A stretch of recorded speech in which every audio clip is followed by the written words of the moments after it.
Coogs house as a move that tells us a lot about Willie Fritz's rebuild of the Houston Cougar football program. Chris Couch is hired as a game-changing special teams coordinator.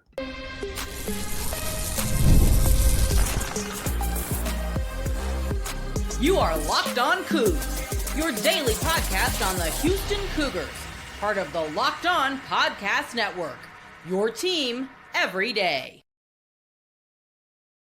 Welcome to Locked On Coogs, the daily podcast all about your Houston Cougars. I'm your host, Houston-born teacher and coach Parker Ainsworth. Whether you're a Houston fan or just a hater thinking to stop by, thank you for making us your, at this point, first, second, midday, on your way home, listen of the day, whichever one that is. Thank you for rocking with us in what's been a weird and turbulent week, especially for the everydayers out there. Today's show is brought to you by FanDuel. We got more on that fun later, but I want to talk about a lot of things today. If you want to talk down below, though, I want to ask you, when you come to a potluck, what is the thing you bring, thinking about Luling, Texas, and potluck Thanksgivings these days? A lot. Today's show is brought to you by FanDuel, like I said, and we're going to talk some about Chris Couch, the special teams coordinator that Willie Fritz just hired. I want to talk some about what he means and what light that sheds on the way the program's going. I want to talk some about Jojo Tugler in the second segment and what that means to the basketball program, because it does look like he's in a booth these days. And last but not least, I want to talk about LJ Cryer working out for those darn Golden State Warriors that I don't want to have to like, but if they drafted him, I would have to. All right, so Chris Couch, coming from Florida, most recently was there from 2022 to 2025. He was actually, like by official title, called the Game Changers coordinator. That's what they called their special teams unit, was Game Changers. He was at Louisiana Lafayette with Napier from 2020 to 2022 before that, and was with Willie Fritz from 2016 to 2020. And I think that time at Tulane is what's really, really significant here. So Willie Fritz gets another familiar name and face, someone he knows and trusts. In digging through stuff, found some things about what kind of a relationship they had. I think it's a very strong one. It was early on in Chris Couch's career, obviously, but it's been special teams this whole time, since 2016. That's significant as well here. It's the second coach, for what it's worth, that Willie Fritz has brought in the last 8 months. That has some tie to his time at Tulane. Obviously, Nagel before that as the new offensive coordinator. And you could argue he wanted Nagel to come in with him further back as well. And while we look at what Couch does specifically, he was a recruiting coordinator at Tulane as well.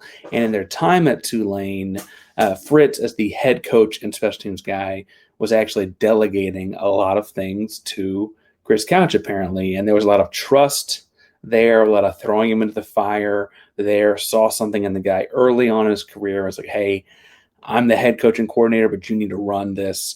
I was actually watching him talk in his early time at Florida, Chris Couch, and he was citing Willie Fritz as a key mentor at that early part of his career, right? Said that getting thrown into the fire and that trust was really significant. And actually mentioned in that time that they met each other in a brief overlap of about 6 months when Couch was a GA at Georgia Southern and Willie Fritz was the head coach at Georgia Southern, right? It was Willie Fritz's first year there, was his second year as a grad assistant. So they overlapped briefly there as well. And I think a lot of what we're seeing here, right, is a guy that Willie Fritz trusts, like he did Nagel, a guy that Willie Fritz knows will run the kind of system he wants, and frankly, a guy that Willie Fritz thought a lot of once upon a time and is bringing back around. It's also another guy with SEC experience.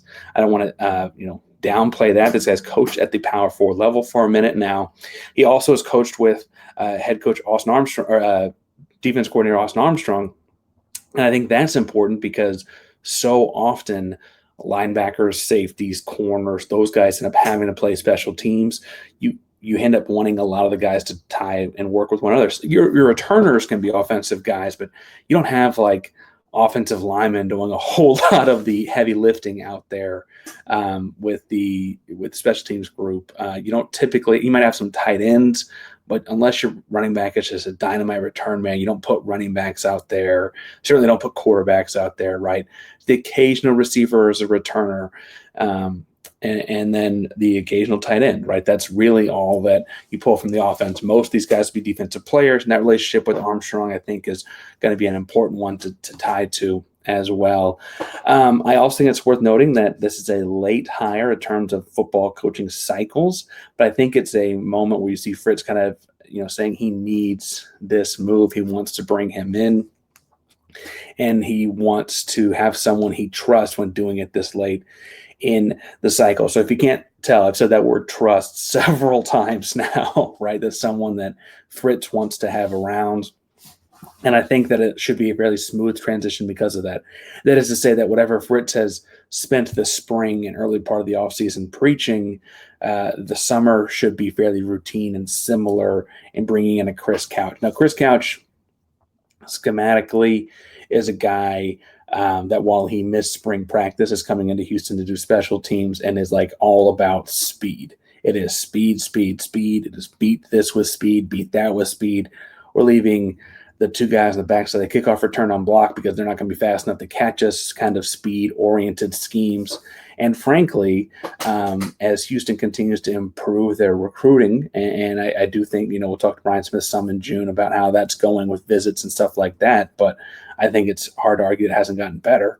You're going to see that used a lot to their advantage in the return games. As far as other aspects of the kicking game go, in his time at Florida, they were routinely in the top 25 in net punt and punt returns allowed, and punt return yardage allowed, I should say. So clearly they understand what they're doing as far as covering goes. They were always in the top 25 in least number of punts blocked, which is a good thing. Obviously, it means you're both taking care of things up front and getting downfield and covering the punt. They were in the top 25 in terms of field goal percentage, so some that's on the kicker, obviously, some that's on the protection. But I think that's worth noting as far as scouting what your special teams coordinator brings in. That's all to say routinely they're doing very well at Florida in the special teams game with him there. I do think, though, that there, as we saw with Austin Armstrong coming to Houston as well on the defensive side of the ball, Florida's kind of seeing a change of the guard there. Some of that, if we're being blunt, is their head coach, Billy Napier, has kind of underperformed his contract, and he can make these changes around the edges and, maybe give himself a little bit longer to prove himself. I don't think that that's out of the question here. I think you see that all the time in sports, right?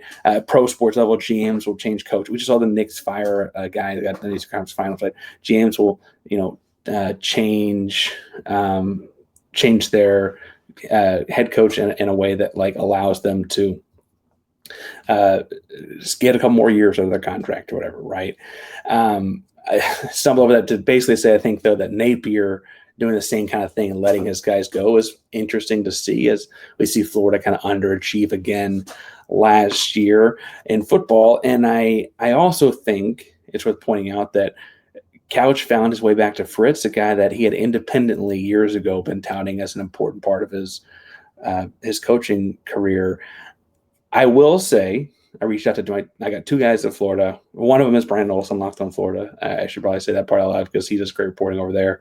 And my two people in Florida both said players and fans are not going to be upset about Chris Couch leaving, but the coaching staff will be.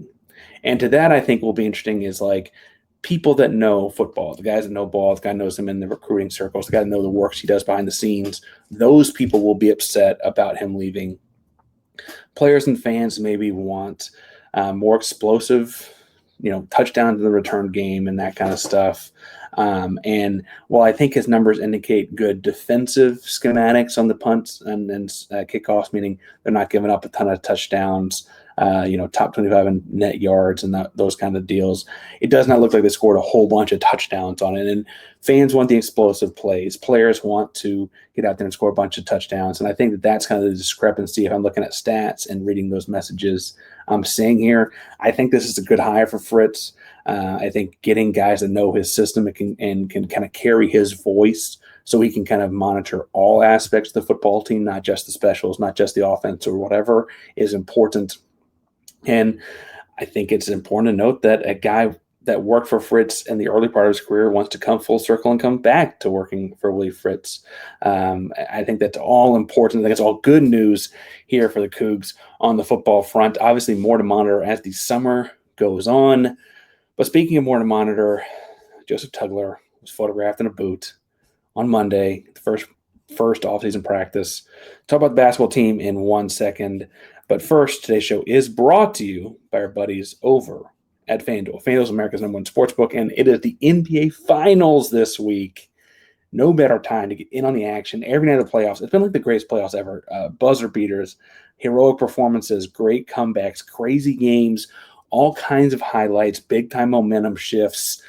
It is the best time to get in on the action, and FanDuel makes it easy to stay in the game before tip-off, live, player props, performance trends, same-game parlays, and so much more. Fans have more ways than ever to play and win big. You can get on the game as it's happening, all the in-game action as well. If you put down $5 on that first bet and it hits, that's $200 back in bonus bets for you.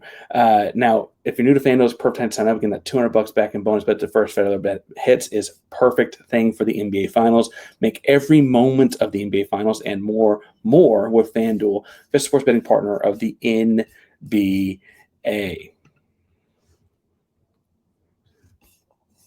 Parker Angel, the Locked On Coogs here, talking all things Houston Cougars, and that includes the bad news of the week so far has been that Monday and excitement about off-season practices and workouts, I guess, officially starting on Monday, June 2nd for the Houston Cougars. Jojo Tugler was photographed in the background of a photo of a workout in a boot, which led to people asking and prying. I'm going to give Joseph Tugler as the first name I saw on this, but I also saw Chris Gardner, the Houston Roundball Review, put it out there very quickly as well, all confirming that Jojo Tugler did have foot surgery about a month ago. This is, again, I think it was end of April, early May. They said over 4 weeks ago at this point. And he projects to be back like full go before October when practices start right before the season, but he will miss the summer. Now, I will say in DMing 2 or 3 people that are certainly not in the medical staff, but in talking to people that do know stuff about medicine that are not associated with Houston, and then people that don't know anything about medicine but are associated with Houston, I do think that if they were like playing games in late July, he could push things forward and really rush to get back by then. But as a big guy, a lot of body mass, lower body injury, and it is the same foot as he hurt his freshman year. They're going to take their time with this one and sit out of summer workouts throughout the whole summer and get into October healthy, start the year off on the right foot, no pun intended, although that was kind of fun. And they're going to hopefully get things going in the right direction. Now, I will say this guy is tough as nails. He was playing with the injured foot as a freshman, right? And it was 3, 4, 5 games before they realized that something was wrong with it that needed attention. He just thought it just hurt, right? And he played all 40 games last season, super durable. And he just had this surgery about a month ago.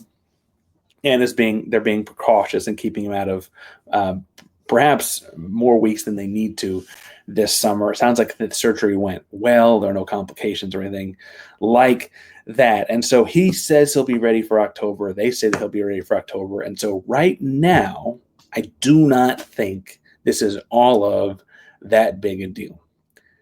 However, I think the natural place Houston Cougar fans are going to, and the place I want to explore briefly, and we're going to do this for half of a segment here because I don't know that it warrants much further than this, and I don't mean to be Debbie Downer about it, but people are wondering, well, what if he's not ready by October, right? What does that mean if he's not ready for the last push there of the offseason or the start of the season? We saw last year, it was Milo Suzanne's first year in Houston, but he was a junior, just like Jojo Tugler being a junior, and he missed some of the offseason with a broken nose and kind of had a slow start to the year. He was adjusting to system and stuff like that, but like, how could this slow down things? Especially, I think, given concerns with the veteran aspects of the roster. Now, I love Houston's roster next year. I think it's the best roster in America next year. I zero qualms to the roster when all healthy, right? Knock on wood, all healthy. But I do think that you're looking at a roster that is going to at least start one freshman in Chris Sinak. And Chris Enack is going to be the kind of guy that honestly is going to be an impact freshman. We're going to be talking about a lottery pick next summer, I'm sure, and all that. There's a very real possibility they're going to also start another freshman in either Isaiah Harwell, which seems like the natural fit next to Uzan, or they'll start Kingston Fleming and have 2 point guards running the floor at one time next to with Milo Uzan. So we'll see at least 1, maybe 2 freshmen. If you're not starting a second freshman, are you starting Mercy Miller, who kind of got used sparingly last year, right? What are your options there? That other guard spot. You're really, you're overflowing with talent if you're Houston, but without Jojo Tugler as one of those 3 kind of tent poles of your starting lineup, you are kind of behind the 8 ball a little bit in terms of experience, right? And that's, I think, kind of where people are balancing this out and looking at this a little bit differently. I don't think that I'm worried about it in the long term. Like I said, they are saying everything's going well and smoothly so far. But if something were to happen and Jojo Tugler were to miss the first couple weeks or need to kind of reset things and take a couple weeks off in November, whatever, that front court room is also very, very young. You've got Chris Enack, as I mentioned, I think is going to start. Khalifa Sacco is coming from Sam Houston State and is a veteran at a lower division, not lower division, but certainly a lower level of basketball at Sam Houston State and Utah State before that. He's looking fantastic in offseason workouts. What do things look like for him if he were to be the next big man in for Houston Cougars? Sid Lott played 112 total minutes last season and 139 the season prior, even with all the injuries the season prior. And so, if you look at in terms of where that ranks, it's only slightly above Ryan Elvin the year before, only slightly above Cordell Jefferson last year. Is Sid Lott ready to take on that much bigger of a role? Do you go to double redshirt freshman Jacob McFarland? Well, Jacob McFarland spent 2 years on campus. He took the freshman redshirt and then an injury redshirt and is coming back from an injury of his own, major leg injury in the, September, October area of 2024. He looks like he's full going all the workouts and stuff like that, but hadn't played a minute for Houston. Is he the next guy in as well? So that balance and back and forth there is something that Houston's going to have to, weigh in on. But you also know that you need Tugler for Big 12 play, for your deep March and April runs. And so you don't want to force him back to come back quickly or too quickly in the early stages of October and November. If that means McFarland gets thrown into the fire, you probably just roll with it. And all this is only to say that it sounds like Tugler's recovery is going fine. I don't mean to be doomsday guy, but I do think these are the plans that as a staff, Houston's got to have in place, kind of what the rotation looks like with and without. And does it change? Is your second big Jacob McFarland, but you don't really feel comfortable with him starting because it's essentially 2 freshmen starting, right? So do you go with McFarland is the second big no matter what, and the starter is Tugler or Sacco, or Tugler and Lott because Lott understands the coverages. He's been here longer. What's the order of operations there? And that's frankly what that's why Houston's got the best staff in America. So they're working on that. I'm sure. It's just I think where you and I have to understand that's the kind of background working and what they're doing as they're getting ready for the season this offseason, right? Does sound like the surgery went fine. Does sound like everything's going okay. But on a fairly real note, even if it's this surgery now and, let's say he stubs his toe on the other foot in October and you got to figure it out, these are kind of the issues with having a 3 veteran team from last year's group, 3 of the top 8 in the rotation coming back does kind of force the issue on some of these as well. And so I think they'll be fine. And I think that truthfully, this is just something to keep an eye on. That's why it only gets a little over half of this segment right now. But it is something to keep an eye on. And so obviously if more comes out on it over the course of the summer, if Tugler's out for extended periods, if Tugler has to hit a reset button or whatever, we'll cover it the best we can here at Locked On Cougs.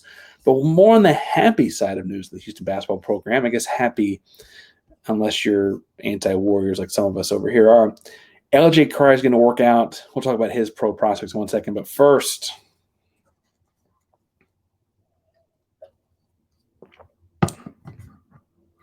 Parker Ainsworth, Locked on Coogs here, talking all things Houston Cougars. And LJ Cryer spending his Wednesday working out the Golden State Warriors. He's worked out with reportedly about a dozen teams per Joseph Duarte, or met or worked out with, I should say, about a dozen teams. Only other one I've seen mentioned is San Antonio. San Antonio brought him in for a workout early. And I feel like what you're seeing a lot of this is teams that need a guard that can come and score / shoot right away. And it kind of feels like a guy that's played some games as well.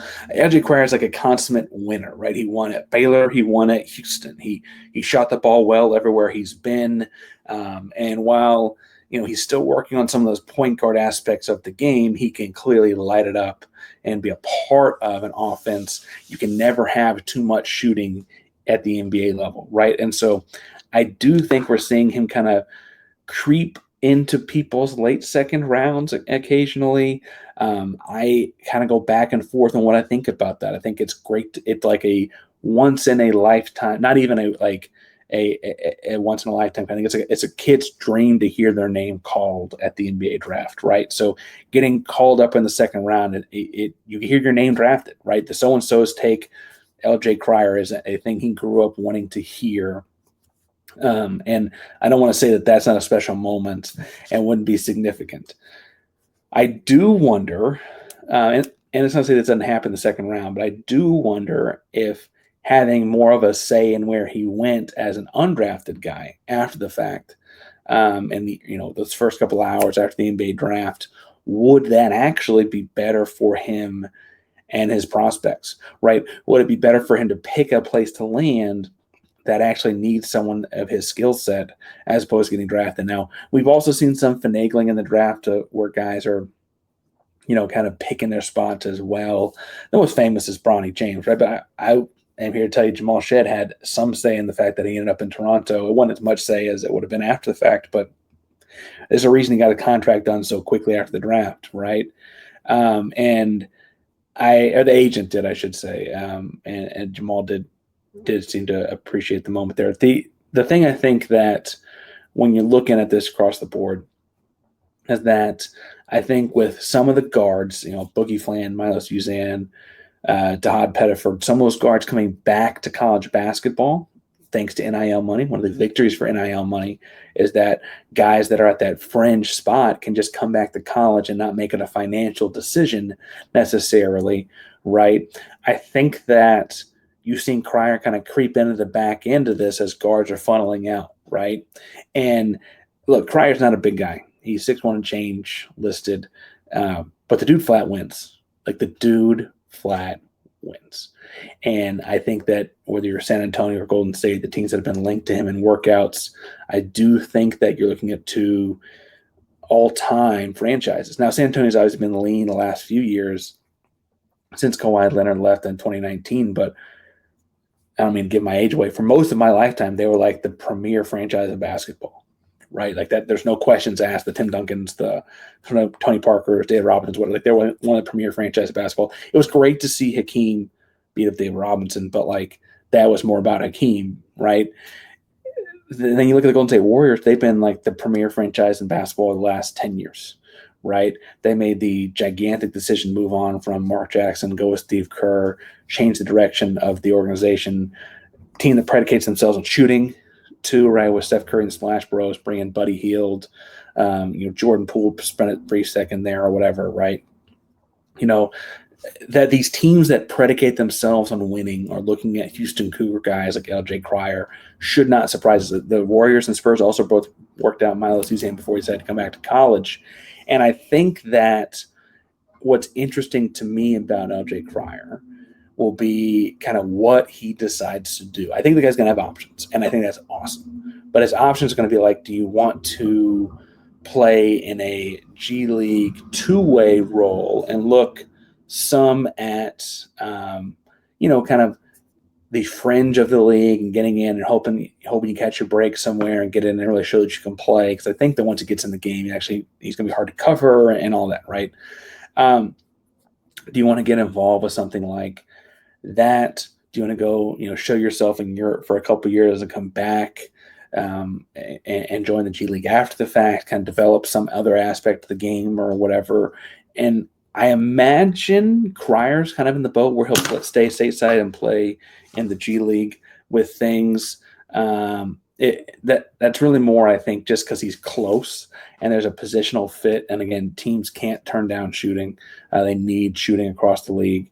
And if you're like the Spurs, right, you know that you've got 7'4" or whatever Victor Wembanyama is back behind at the rim. And so, like, if someone were to beat Cryer off the dribble or try and bully Cryer up in the post, you've got that rim protection back there. If you're the Warriors, you know that you found ways to cover up small guards in the past. Can he be kind of your comes in for the Curry and Heals of the world and shoots the ball? Or is he essentially like a G League equivalent of your Curry? So when you're working some guy through, they can like, okay, you're going to be playing this position and we're going to have him running around like it's 30 out there or whatever, right? I think that Cryer fits that organization a lot as well. I think there's a lot of organizations that Cryer fits in with. I would say that, frankly, Washington and these teams that are, kind of perennial losers could use someone that just flat wins.